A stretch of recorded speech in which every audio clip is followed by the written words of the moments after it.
जन्मभूमि times से मैं हूं आपके साथ हर्षिता मिश्रा और आप देख रहे हैं आवाज टीवी। आइए करते हैं खबरों से शुरुआत। इन दिनों पैसों डबल करने का खेल और इससे जुड़े अपराधियों की धरपकड़ के मामले की चर्चा चारों तरफ है। पूर्व विधायक किशोर समरीते ने इस मामले में क्षेत्रीय जनप्रतिनिधियों की निष्क्रियता पर सवाल खड़े किए हैं। उनका कहना है कि किरनापुर और लौंजी क्षेत्र में पैसा डबल करने का खेल सालों से चला आ रहा है, लेकिन इन क्षेत्रों के बड़े नेताओं ने इसे रोकने के प्रयास नहीं कराए, जो उन्हें सवालों के कटघरे में खड़ा कर रहा है। समरीते ने इस मामले में बड़े नेताओं की मिलीभगत का भी आरोप लगाया है।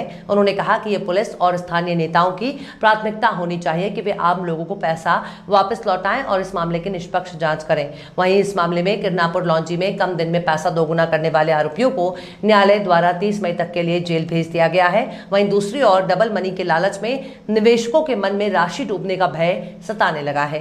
पूर्व विधायक किशोर समरीते ने कहा कि उक्त मामले में भाजपा और कांग्रेस के नेता मिले हुए हैं और पिछले वर्ष 23 मार्च 2021 में बोले गांव निवासी सोमेंद्र पर इनकम टैक्स की धारा 3-4 के तहत मामला भी पंजीबद्ध हुआ था, लेकिन प्रशासन द्वारा अब जाकर इस मामले में कार्यवाही की जा रही है। तो अब तक प्रशासन क्या कर रहा था? वहीं जनता द्वारा नेताओं से सवाल किया जा रहा है कि वे चुप क्यों हैं। वहीं उक्त मनी डबलिंग मामले में जिले के लौंजी क्षेत्र में प्रदेश सरकार का पूर्व विधायक और वर्तमान जिलाध्यक्ष रमेश भटेरे और वर्तमान विधायक हिना काबरे के भी शामिल होने से इनकार नहीं किया जा सकता। तो नवीन पटनायक ने उड़ीसा में पूरा जनता का पैसा लौटाया। पश्चिम बंगाल में शारदा चिटफंड में ममता बनर्जी पूरी तरह सरकार ने कटघरे में खड़ा कर दिया भारत सरकार ने, लेकिन ममता बनर्जी ने शारदा चिटफंड के जो लोग थे, छोटे छोटे लोग थे, उन लोगों को उसने पैसा लौटाया। और मेरा कहना, क्षेत्र में आप जानते हो कि पूरे देश में सहारा सबसे बड़ी कंपनी थी। मध्य प्रदेश में उसका रियल एस्टेट का कारोबार 28,000 एकड़ उसकी जमीन है मध्य प्रदेश में। वो सहारा पूरी तरह बर्बाद हो गई। सुनील गावस्कर जैसा खिलाड़ी जिस सहारा का ड्रेस पहन के घूमता था, जिसके बड़े बड़े प्लेयर थे, जब वो तबाह हो गया, तो आपको इसको मानना चाहिए कि इस तरह का कारोबार यदि हो रहा है तो कहीं ना कहीं उसके परिणाम बुरे आएंगे। और मामले में आपको सरकार को पहले एक चेतावनी देना था। यहाँ पे लोकल कलेक्टर था, क्या नाम उसका, जो अभी सागर में कलेक्टर है, दीपक आर्य से इसी मुद्दे पे मेरी बात चली थी कि यहाँ पे पूरा IPL का सट्टा चल रहा है, रेत का कारोबार चल रहा है, शराब का कारोबार चल रहा है, चीटफंड का कारोबार चल रहा है। तो कलेक्टर तो इनके घर का अतिथि था और आज आप गिरफ्तार करके, अभी मैं देखा कि जेल में आप जिंदाबाद और इसके उसके रहे, कोई आप जनता के लिए संघर्ष करके थोड़ी जेल गए। अब तो आपकी जिम्मेदारी बनती है कि जनता का पैसा कैसे लौटाया जाए। अब जो कांग्रेस और बीजेपी के नेता हैं, जिन लोगों ने इस सवाल को, भी हिना कांवर इस क्षेत्र की विधायक थी 2014 से 2022, 8 साल तक क्या आप कैसे शांत रहे? रमेश भटेरे के गांव में चल रहा था पूरा काम। रमेश भटेरे क्यों मौन था? रमेश भटेरे को इस बात का जवाब देना चाहिए। तो मेरा कहना है कि जब सब लोगों ने आपने सपोर्ट किया, तो अब आपकी नैतिक जिम्मेदारी बनती है कि उन गरीबों का जो पैसा, जो लोग सीधे साधे थे, जो इस चीज़ को नहीं समझ पा रहे थे, जो देख रहे थे कि यहाँ का कोई भी जिम्मेदार नेता कुछ नहीं बोल रहा है, तो हो सकता है इनके पास लाइसेंस होगी, ये लीगल कारोबार कर रहे होंगे, तो लोग इनके झांसे में आ गए। तो आपकी जिम्मेदारी बनती है कि अब जनता का पैसा लौटाओ, सरकार पर दबाव बनाओ। बीजेपी भी दबाव बनाए, कांग्रेस भी दबाव बनाए, नहीं होगा तो हम दबाव बनाएंगे, हजारों लोगों को सड़कों पर लेके आएंगे, सरकार को घेरेंगे। ये काम यदि हो रहा था तो इसमें कौन कौन लोग जिम्मेदार थे, पहले उनकी गिरफ्तारी होना चाहिए और जनता का पैसा हर कीमत में वापस होना चाहिए। चाहे उसके लिए जितनी भी लड़ाई लड़नी पड़ेगी, हम लड़ेंगे।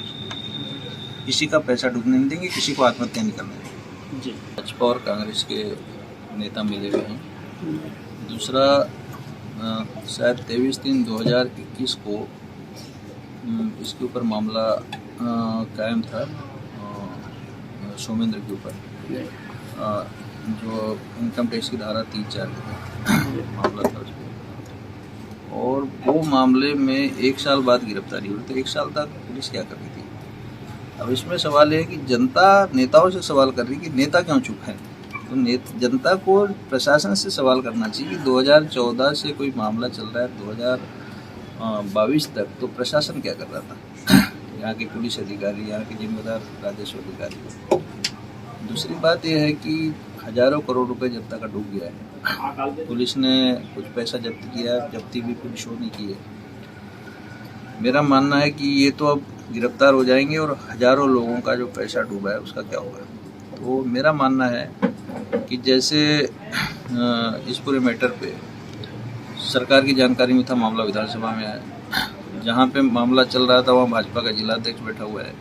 इनके कई कार्यक्रमों में लोकल मंत्री आया है, कलेक्टर इनके घरों में आया। तो सबको जब पता था तो सरकार को इसकी सूचना देनी थी, सरकार को स्पेशल इसकी इंक्वायरी कमीशन बिठाना था ताकि लोगों का नुकसान न हो। सरकार को पहले पहल करना था। मुख्यमंत्री आया मई में, उसके पूरे कार्यक्रम में लोग शामिल थे, बैठे हुए थे। तो मेरा कहना, जब सरकार पूरी तरह जान रही थी कि इस इलाके में काम चल रहा है तो सरकार चुप क्यों थी?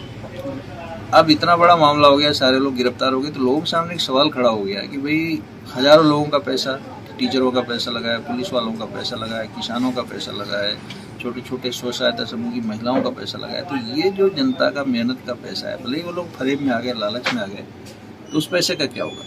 तो मेरा मानना है कि सरकार को ये पैसा एक कमीशन बना के इसकी जांच करा के, और सरकार को ये पैसा जनता को लौटाना चाहिए। इन सबकी प्रॉपर्टी सील करें और सरकार इसकी जिम्मेदारी ले। जैसे अभी उड़ीसा में क्या हुआ था कि नवीन पटनायक की सरकार में ऐसी कई चिटफंड कंपनियां भाग गई थी। तो नवीन पटनायक, अभी मैं जल्दी ही जितने भी जो लोग इस चिटफंड के शिकार हैं उन सबकी मैं बैठक बुलाने वाला हूँ, और उनकी ओर से एक विधिवत सरकार को एक पत्र भेजा जाएगा कि कितने लोग इसमें शामिल हैं, और उन सब लोगों के लिए उस पूरी बैठक में आगे की रणनीति तय की जाएगी।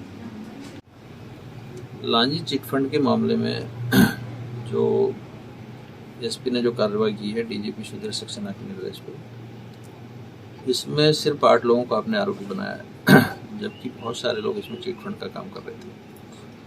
तो करीब करीब इस पूरे मामले में 70 से 75 लोग थे जो चिटफंड का काम कर रहे थे।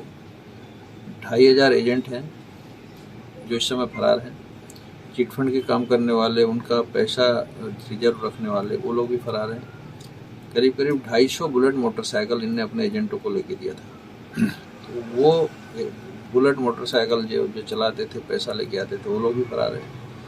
करीब 30 से 34 नई कारें हैं जिन लोगों ने खरीदे, जो एजेंटों के माध्यम से केस लाने का काम करती थी। वो गाड़ियाँ भी लोगों ने अभी छुपा के रखा हुआ है।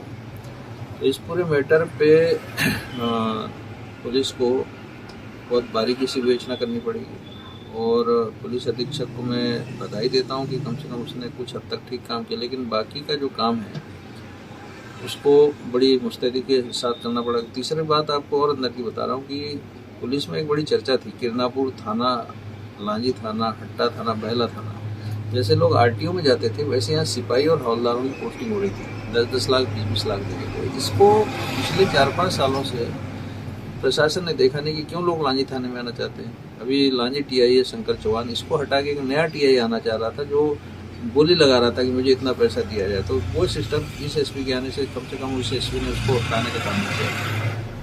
तो ये पुलिस के भीतर जो जानकारी थी कि भाई ये काफ़ी दिनों से चल रहा है, भ्रष्टाचार चल रहा है, यहाँ पे इस तरह का चिटफंड का काम चल रहा है। तो अगर इसको, इनके पास इतने गांव में पुलिस के मुखबिर हैं, सब है, दुनिया भर के लोग, तो उन सब लोगों से अगर बारीकी से पुलिस जानकारी करती तो अब तक काफ़ी इसमें गिरफ्तारी, और बहुत सारा केस है, कम से कम मैं समझता हूँ 500-600 करोड़ रुपए जो केस है अभी लोगों के घरों में।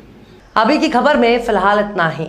देश दुनिया की खबरों के लिए देखते रहिए आवाज टीवी। अपने आसपास की खबर को प्रसारित करने के लिए हमारे व्हाट्सएप नंबर 7517560101 पर संपर्क करें। वेब पोर्टल jbtawaz.com लॉगिन करें और हमारे चैनल को सब्सक्राइब जरूर करें। नमस्कार।